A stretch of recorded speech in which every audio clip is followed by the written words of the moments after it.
మాజీ మంత్రి అంబటిపై కూటమి ప్రభుత్వం కక్ష సాధింపులు ఆపటం లేదు. గతేడాది నమోదైన కేసులో బెయిల్ మంజూరు చేసింది కోర్టు. బెయిల్ వచ్చినా బయటకు రాకుండా మరో కేసులో అరెస్టుకు కుట్ర చేస్తోంది కూటమి సర్కార్.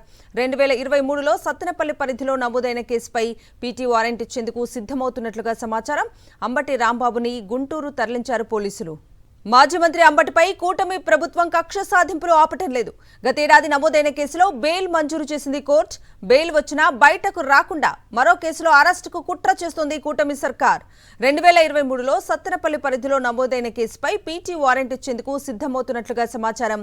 అంబటి రాంబాబుని గుంటూరు తరలించారు పోలీసులు. ఆయన ఏదైతే 31వ తారీఖున ఆయన అరెస్ట్ దగ్గర నుంచి ఈ రోజు వరకు జరుగుతున్న పరిణామాలన్నీ కూడా కేవలం కక్ష సాధింపు.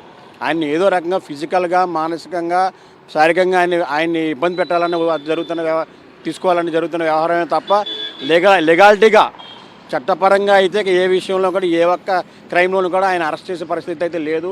నేను కావాలని చెప్పేసి ఆయన ఇబ్బంది పెట్టాలి, ఆయన ఏ రకంగా మానసికంగా హింసించాలన్న జరుగుతున్నట్టు ఒక రెడ్ బుక్ రాజ్యాంగాన్ని అనుసరించి జరుగుతున్నటువంటి చర్యే తప్ప కాన్స్టిట్యూషన్ ప్రకారంగా తీసుకుంటే ఏ ఒక్క దాంట్లో కూడా రిమాండింగ్ తీసుకోవాల్సిన పరిస్థితి కూడా లేవు. ఒక ప్రైవేట్ కంప్లైంట్ వేసి ఒక ప్రైవేట్ చేసిన వ్యక్తి చేసిన కేసులో పీటీ వారెంట్ తీసుకోవడం అనేది చాలా చాలా ఒక విచిత్రమైనటువంటి పరిణామం జరిగింది. అయితే మాకే ఆశ్చర్యానికి గురి చేసింది.